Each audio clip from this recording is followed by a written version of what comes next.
Welcome to D6. This is professor Vinod Kumar.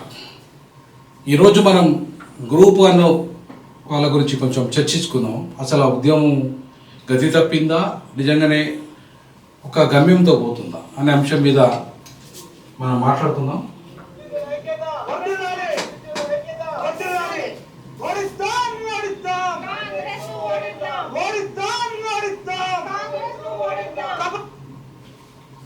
ఇప్పుడు వీళ్ళు ఓడిద్దాం కాంగ్రెస్ను ఓడిద్దాం అంటాను. మరి అంతకుముందు బీజేపీని బీఆర్ఎస్ను ఓడిద్దాం అన్నారు, కాంగ్రెస్ని గెలిపించారు.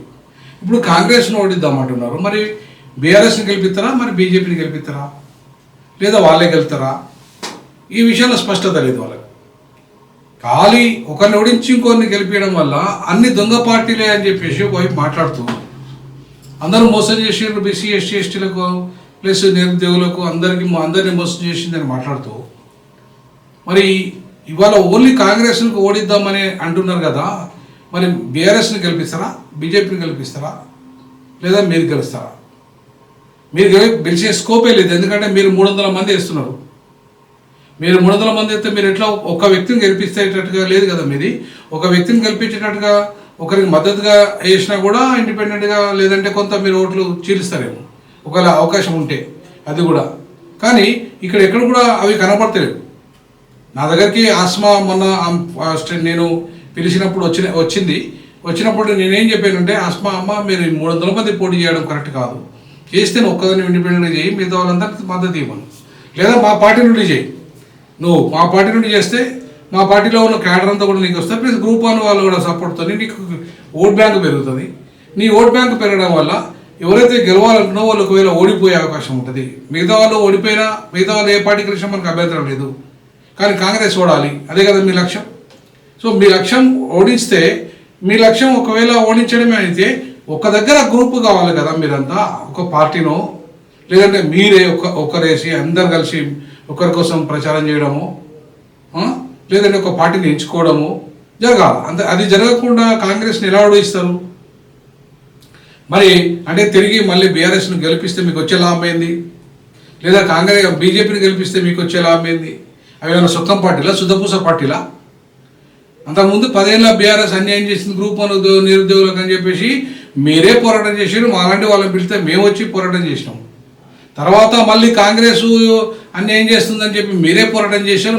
మాలాంటి వాళ్ళు పిలిస్తే మేము వచ్చినాం నిజాయితీగా. కానీ ఇవాళ మళ్ళీ మీరు బీఆర్ఎస్ను ఓడిద్దామని కాంగ్రెస్ను గెలిపించారు. ఇప్పుడు కాంగ్రెస్ను ఓడిద్దామని మరి ఎవరిని గెలిపిస్తారు?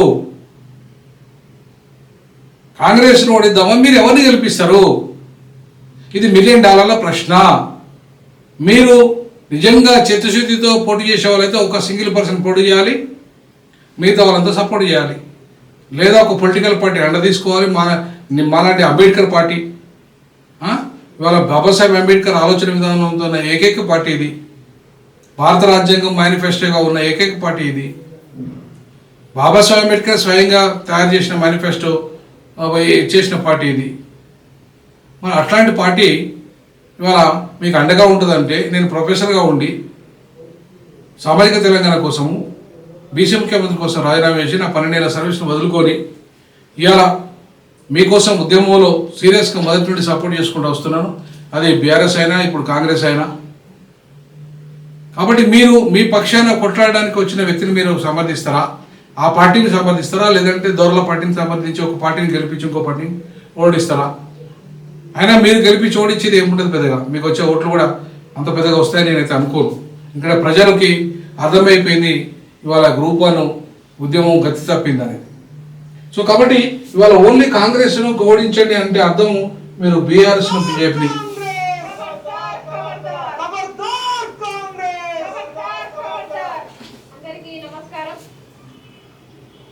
ఇప్పుడు జూబ్లీ హిల్స్ లో ఉప ఎన్నికలు నిర్వహిస్తున్నారు. నోటిఫికేషన్లు ఇవ్వకుండా విద్యార్థులకి మోసం చేసి ఎన్నికల నోటిఫికేషన్లు ఇచ్చి ఆగమాగం చేస్తున్నారు విద్యార్థులను. కాబట్టి ఇందుకు నిరసనగా మాకు నోటిఫికేషన్లు ఇవ్వలేదు కాబట్టి మేము నిరుద్యోగులము అక్కడ జూబ్లీ హిల్స్ లో బరిలో నిలవబోతున్నాము. అలాగే అందులో భాగంగానే రేపు 17వ తారీఖున నేను జూబ్లీ హిల్స్ లో నామినేషన్ వేయబోతున్నాను. నిరుద్యోగుల యావత్ తెలంగాణలో ఉన్న 30 లక్షల మంది నిరుద్యోగులందరి తరపు నుంచి నేను రేపు జూబ్లీ హిల్స్ లో నామినేషన్ వేయబోతున్నా. అలాగే నేనే కాకుండా చాలా మంది కూడా నిరుద్యోగులు సిద్ధంగా ఉన్నారు. 1000 వస్తాయా 2000 వస్తాయా పక్కకు పెడితే నిరుద్యోగులందరూ కూడా వాళ్ళ నిరసనను తెలియజేయడం కోసం జూబ్లీ కాకుండా చాలా మంది కూడా నిరుద్యోగులు అయితే మీ అస్మా అమ్మ పాపం అనాథ బిడ్డ, నేను ఒక తండ్రిగా అమ్మాయిని ఒక బిడ్డలాగా పిలిచి, అమ్మ నువ్వు అసెంబ్లీకి పంపించడమే ఆర్పీఐ లక్ష్యం, నీలాంటి బిడ్డ కోసమే ఆ ఆర్పీఐ పార్టీ పెట్టిన డబ్బుల కోసం కాదు, పేద బిడ్డల కోసమే అని చెప్పి నేను అమ్మాయిని కన్విన్స్ చేస్తే, లేదు సార్ మేము ఇండిపెండెంట్గా పోటీ చేస్తామన్నామని చెప్పేసి అంటున్నది. సంతోషం, నువ్వు ఒక్కదాన్ని పోటీ చేయి, ఒక్కదాన్ని పోటీ చేసే మొత్తం అందరినీ కలిపి వాళ్ళ మొత్తం నిరుద్యోగ సమాజాన్ని అందరినీ కలిపి నీకు ఒక్కదానికి ప్రచారం చేయమను. కానీ నాతో పాటు చాలామంది వేస్తారని అంటుంది మళ్ళీ కోయికు. మేము 30 లక్షల విద్యార్థుల పక్షాన్ని నిరుద్యోగుల పక్షాన్ని నేను పోటీ చేస్తున్నా అంటది. మళ్ళీ తర్వాత నాతో పాటు ఇంకా కొంతమంది పోటీ చేస్తున్నా అంటే మీకే క్లారిటీ లేదు. నువ్వు ఒక్కదాన్ని పోటీ చేస్తున్నావా లేదా నీతో పాటు ఇంకా 300 మంది పోటీ చేస్తున్నారా? దానివల్ల లాభం ఏముంది?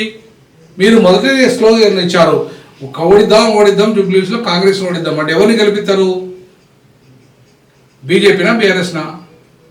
మరి ఇక్కడ జనం ఏమనుకుంటారు? బీజేపీ గతంలో మీరు బీఆర్ఎస్ ఓడిద్దామని కాంగ్రెస్ కలిసిరు, వాళ్ళు పైసలు ఇస్తే వాళ్ళు వెహికల్స్ పెడితే మీరు వెళ్ళిండ్రు. తర్వాత ఇప్పుడేమో కాంగ్రెస్ ఓడించడానికి మన బీఆర్ఎస్లు ప్రయత్నిస్తున్నారా మీకు? ఇది ప్రశ్న సహజంగా ఉత్పన్నమవుతుంది. దీనికి సమాధానం చెప్పాల్సిన అవసరం ఉంది. మీరు ఇవాళ స్వచ్ఛందంగా మీరు పోటీ చేస్తున్నారా? మీ వెనుక బీఆర్ఎస్ ఉందా, బీజేపీ ఉందా అనే ప్రశ్నలు సహజంగా వస్తాయి. మేము కూడా ప్రశ్నిస్తున్నాం ఈ సందర్భంగా. D6 నుండి ఆర్పీఐ నుండి ఇవాళ నేను ప్రశ్నిస్తున్నాను. నేను కూడా మరి ఇవాళ ఎవరిని గతంలో మీరు నిరుద్యోగులంతా కూడా మేము నిజంగా నిజాయితీగా కొట్లాడుతున్న పిల్లలని మాలాంటి వాళ్ళని సపోర్ట్ చేస్తే, మీకు నిజాయితీ లేకపోతే మీరు ఆ పార్టీకి ఈ పార్టీకి అమ్ముడు పోతే, లేదా ఆ పార్టీ సంఖ ఈ పార్టీ సంఖ చేరితే ఒక పార్టీని మాత్రమే ఓడించమంటే మీరు 3 పార్టీలను దొంగ పార్టీలు ఓడించాలని చెప్పాలి. కానీ మీరు ఒక పార్టీని ఓడించండి అని చెప్పేసి చెప్తే మీ లోపల ఉన్న నిజాయితీ ఏముంది చెప్పండి. పక్కకు పెడితే నిరుద్యోగులందరూ కూడా వాళ్ళ నిరసనను తెలియజేయడం కోసం జూబ్లీ హిల్స్ లో నామినేషన్ వేయబోతున్నారు. ఇప్పుడు 1000 వస్తాయా 2000 వస్తాయా అని చెప్పేసి అమ్మ అంటుంది. అమ్మ బిడ్డ, ఇప్పుడు 1000 2000 కోసం మీరు ఓట్లు పోటీ చేస్తే లాభం లేదమ్మా.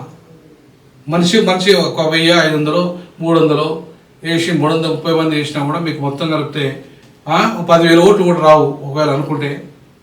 మరి అట్లాంటప్పుడు మీ ప్రభావం ఏముంటుందమ్మా? అక్కడ 1,00,000 మెజార్టీతో మేము గెలుస్తామని చెప్పేసి అంటున్నారు నవీన్ యాదవ్. మరి అలా వెళ్ళి 10,000 ఓట్లు తీసేసినా కూడా వాళ్ళు 90,000 మెజార్టీ గెలుస్తాడు కదా? అది కాదు కదా, అది కాదు కదా. అంటే ఇవాళ మీ లక్ష్యం కాంగ్రెస్ని ఓడించడం కాదు, అంతే కదా? ఓడించడం మీద ఒక్కరే పోటీ చేయండి. ఒక్కరే పోటీ చేసేసి మొత్తం మిగతా వాళ్ళంతా 300 మందిరా నువ్వు ఒక్కదనే పోటీ చేయి. 299 మంది వాళ్ళంతా కూడా నీకు మద్దతు నిలుపుమాను. అట్లాగే ఇంకా యావత్ సమాజాన్ని 30 లక్షల మంది నిరుద్యోగులు అందరూ రమ్మని ఎన్నికల కాడికి ప్రచారం చేయమని నీకు అనుకూలంగా నువ్వు గెలువు. నవీన్ యాదవ్ ఓడి ఒక రియల్ ఎస్టేట్ కోట్లాది రూపాయలు సంపాదించిండు, వాళ్ళ నాన్న పెద్ద మాజీ రౌడీ అనేది ఒక ప్రచారం, ఇవన్నీ ఉన్నాయి. కాబట్టి అట్లాంటి వ్యక్తి కంటే నీలాంటి పేద బిడ్డ, ఇవాళ నిరుద్యోగుల పక్షాన గెలిచే కొట్లాడుతున్న బిడ్డ, 2 ఏళ్ళుగా నిరంతరం కష్టపడుతున్న బిడ్డ నువ్వు గెలువు. అంతేగాని నవీన్ యాదవ్ను ఓడించి ఎవరిని గెలిపిస్తావు? కమ్మాన్ని గెలిపిస్తావా? రెడ్డిని గెలిపిస్తావా? బీసీని ఒకటి ఎవరిని గెలిపిస్తావు తల్లి? మీరు ఇంకొకటి ఏంటంటే అక్కడ చాలా మంది ఓటర్స్ బీసీలు, మైనారిటీలు, ఎస్సీ ఎస్టీలు అందరూ ఉన్నారు. కాబట్టి వాళ్ళకి నేను చేతులెత్తి మొక్కుతున్నా, దయచేసి అన్ని ప్రభుత్వాలను చూసిరు, ఈ ఒక్కసారి మా నిరుద్యోగులకు అవకాశం ఇవ్వండి. ఎందుకంటే మాకు ఎలాంటి జెండాలు లేవు, ఎలాంటి పార్టీలు లేవు. మీలాగానే మీ ఇంట్లో ఉండే బిడ్డలే మళ్ళీ వీళ్ళు మాకు ఎలాంటి ఎజెండా లేదు, జెండా లేదు అంటున్నారు. అంటే జెండా లేదంటున్నారు, ఏ పార్టీతో సంబంధం లేదంటున్నారు, అంటూనే ఒక పార్టీని ఓడగొట్టినట్టున్నారు. ఒకటే పార్టీని ఓడగొట్టమంటున్నారు, 3 పార్టీని ఓడగొట్టి మమ్మల్ని గెలిపి అంటలేరు. బీసీ ఎస్సీ ఎస్టీలారా మీరు మా మాట వినండి, మా సమస్య ఇదని చెప్తున్నారు తప్ప మీరు కాంగ్రెస్ను ఓడించండి అంటే అమ్మా మిగతా 3 పార్టీలను ఓడించండి మమ్మల్ని గెలిపోయినా అన్నారు. కానీ మీరు కాంగ్రెస్ను మాత్రమే ఓడించండి అంటే మరి మీరు గెలవడం కాదు కదమ్మా. మిమ్మల్ని ఎట్లా బీసీ ఎస్టీలు నమ్ముతారు? ఎట్లా నమ్మాలి? ఎందుకు నమ్మాలి? ఒకవైపు బీసీని ఓడగొట్టమని చెప్తున్నావు, సరే నవీన్ యాదవ్ కాంగ్రెస్ పార్టీ కాబట్టి అధికార పార్టీని ఓడగొట్టాలని బీసీ అతను. ఇక 2 మిగతా వాళ్ళు ఎవరున్నారు? ఒక ఆమె కమ్మ, ఆమె సునీత మేడం, తర్వాత లక్ష్మారెడ్డి ఏదో రెడ్డి ఉన్నాడు. అంటే ఒక కమ్మని గెలిపిస్తావా, రెడ్డిని గెలిపిస్తావా? ఒక బీసీని ఓడగొట్టి ఇలా మీ ముందు బీసీ బిడ్డ ఉన్నాడు, బీసీని ఓడగొట్టమంటున్నారు మీరు. ఒకే అధికార పార్టీ కాబట్టి ఓడగొట్టమంటున్నారు. మరి ఎవరిని గెలిపిస్తారు? మీరు గెలిస్తే సంతోషమే, కానీ మీరు గెలవకుండా ఎవరిని గెలిపించే ప్రయత్నంలో ఉన్నారు మీరు? ఒక అమ్మాయినో ఓ రెడ్డైనో గెలిపించే ప్రయత్నం చేస్తున్నారు. ఇది తప్పు కదా, ఇది పద్ధతి కాదు కదా, దీన్ని ఎవరు హర్షించారు కదా. మా పార్టీ వస్తే మేము అందరినీ దొంగ పార్టీలు, దొరల పార్టీలు, మిమ్మల్ని మోసం చేసిన పార్టీలు, అన్ని వర్గాలను మోసం చేసిన పార్టీలు అని చెప్పేసి మేము అంటున్నాం. మొత్తం మా పార్టీని గెలిపిమంటున్నాం, మేము మా పార్టీ అభ్యర్థిని గెలిపిమంటున్నాం. ఒకటి మరి మీరు మీ యొక్క ఒక్క గ్రూప్ అని అభ్యర్థి నిలబడి మమ్మల్ని ఒక్కరిని గెలిపేయండి, అందరిని ఓడగొట్టండి అని చెప్పేసి, ఇంక్లూడింగ్ మా పార్టీని కూడా ఓడగొట్టండి అని చెప్పేసి అంటే తప్పేం లేదు. కానీ ప్రాబ్లం ఏందమ్మా మీతో అంటే ఓన్లీ కాంగ్రెస్ను ఓడగొట్టండి స్లోగన్ ఇస్తున్నారు మీరు. అక్కడ వస్తుంది ప్రాబ్లము, అక్కడ వస్తుంది సమస్య, అక్కడ వస్తుంది మీరు మీ మీద అన్న అపనమ్మకము, అక్కడ వస్తుంది మీరు ఆ మిగతా పార్టీలతో జతకట్టిందనే ఒక డౌటు. సో అట్లాంటి పరిస్థితులలో బిడ్డ నేనేం చెప్తున్నానంటే నీకు, మీరు గ్రూప్ అని పోటీ చేస్తే మీరు గెలవడానికి పోటీ చేయండి, అంతేగాని కాంగ్రెస్ ఓడించడానికి కాదు. ఇబ్బంది పడుతున్నారు, మేము కూడా మీ బిడ్డలు లాంటి వాళ్ళమే, చాలా ఇబ్బందులు పడుతున్నాము. దయచేసి అర్థం చేసుకొని మమ్మల్ని మెజారిటీలో గెలిపించగలరని కోరుకుంటున్నాము. నాకనే కాదు, మా నిరుద్యోగులకు అందరికీ కూడా మీ మద్దతు కావాలి. జూబ్లీ హిల్స్ ప్రజల్ని మేము వేడుకుంటున్నాం. అలాగే మా మైనారిటీ ఓటర్లకు కూడా నేను వేడుకుంటున్నాను ఏంటంటే, అమ్మగారు అమ్మ బిడ్డ హిందీలో మాట్లాడుతుంది. ఇప్పుడు మళ్ళా ఈ హిందీ ట్రాన్స్లేషన్ అవసరం లేదు. కానీ ఇప్పుడు నాకే కాదు ఇంకా మిగతా వాళ్ళకు కూడా మీరు మద్దతు ఇవ్వండి నిరుద్యోగులకు అంటుంది. అంటే ఇట్లా ఎవరు కూడా గెలవాలనే లక్ష్యంతో కాకుండా కాంగ్రెస్ను ఓడగొట్టాలనే లక్ష్యంతో, అంటే కాంగ్రెస్ను ఓడగొడితే బీఆర్ఎస్ కానీ బీజేపీ కానీ గెలుస్తుంది. దానివల్ల మీకు వచ్చే లాభం ఏందమ్మా? వాళ్ళు దొంగ పార్టీలే, అవి మిమ్మల్ని మోసం చేసిన పార్టీలే, అవి గ్రూప్ 1 అభ్యర్థులను మరీ పచ్చిగా మీ యొక్క పేపర్లు అమ్ముకున్న పార్టీలే, మీకు నోటిఫికేషన్ ఇచ్చి రద్దు చేసిన పార్టీలే. బీజేపీ అయితే మరీ దుర్మార్గమైన పార్టీ, మనువాద పార్టీ, ఇలా బీసీ ఎస్సీలకు దుర్మార్గమైన అన్యాయం చేస్తున్న పార్టీ. ఆ పార్టీ ఎట్లా ఒకవేళ ఆ పార్టీ గెలిపిస్తారా? లేదంటే దొరల పార్టీని గెలిపిస్తారా? రెడ్డి పార్టీలను అభ్యర్థులను గెలిపిస్తారా? లేదంటే కనీసం నవీన్ యాదవ్ లాంటి బీసీని గెలిపిస్తారా? నవీన్ యాదవ్ లాంటి బీసీని ఓడగొట్టాలని చెప్తున్నారు అంటే అర్థం ఏంది? కమ్మని గెలిపియండి అని అంటే అర్థము, లేదా రెడ్డిని గెలిపియండి అని అర్థము. మరి ఇది కూడా అన్యాయమే కదమ్మా. కాబట్టి గ్రూప్ 1 ఉద్యమం కాస్త గతి తప్పిందని నా అభిప్రాయం. నేనైతే స్వయంగా అస్మాను పిలిచి కూడా నేను చెప్పింది అదే, అమ్మ మీరు ఇండిపెండెంట్గా పోటీ చేయడం వల్ల పెద్ద ఒరిగేది ఏం లేదు. నేను ఇండిపెండెంట్ ఎంపీగా పోటీ చేసి కూడా ప్రజలు ఏమనుకుంటారంటే ఇండిపెండెంట్గా పోటీ చేసే వాళ్ళను గెలవరు అనుకుంటారు ప్రజలు. సో కాబట్టి ఒక పార్టీ పరంగా పోటీ చేయండి అమ్మ. మీ అందరూ, నేను ఒక ప్రొఫెసర్ను, మీ కోసం కొట్లాడినోని, బహుజన సమాజం కోసం, సామాజిక తెలంగాణ కోసం త్యాగం చేసినోని, మరి అంబేద్కర్ స్థాపించిన పార్టీకి రాష్ట్ర అధ్యక్షుడిగా ఉన్నాను. మీ తరఫున కొట్లాడడానికి రేపు ఎవరైనా అసెంబ్లీకి పోతే మా పార్టీ తరఫున అద్భుతంగా ఫైట్ చేస్తారు. కాబట్టి మీరు మా పార్టీ నుండి పోటీ చేయండి అమ్మా. లేదంటే మీరే ఒక అభ్యర్థిని ఉమ్మడిగా 300 మంది పోటీ చేయకుండా ఒక అభ్యర్థిని మాత్రమే బలపరిచి మీరు ముందుకు పోయి మీరు గెలవండి. అంతేగాని మీరు కాంగ్రెస్ కొట్టండి అంటే ఆడ రెడ్డి వెళ్తాడు, కమ్మ వెళ్తాడు, ఎవరో ఒకరికి వెళ్తారు ఆడ. సో కాబట్టి దానివల్ల బీసీ ఎస్టీలకు అంటే బీసీలకు ప్రధానంగా అన్యాయం జరుగుతున్న విషయాన్ని తెలియజేస్తూ, కాంగ్రెస్ కానీ బీజేపీ కానీ బీఆర్ఎస్ కానీ బహుజన ద్రోహ పార్టీలే, గ్రూప్ 1 మోసం చేసిన పార్టీలే, బడుగు బలైన వర్గాలను మోసం చేసిన పార్టీలే. కాబట్టి ఈ పార్టీలు ఏవి అధికారంలోకి వచ్చినా కూడా బహుజన సమాజానికి మేలు జరగదు. జూబ్లీహిల్స్ ఎన్నికల్లో బహుజనులను గెలిపేయడమే ఆర్పీఐ లక్ష్యం. ఆ లక్ష్యం సాధన కోసం కూడా మా అభ్యర్థి కూడా ఇవాళ ఎన్నికల్లో నిలబెట్టబోతున్నాం.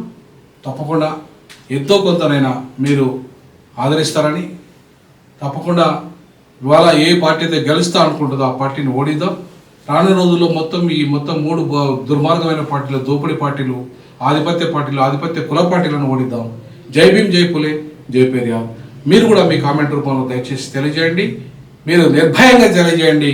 ఎవరికి భయపడాల్సిన అవసరం లేదు, నాకు కూడా భయపడాల్సిన అవసరం లేదని తెలియజేస్తుంది.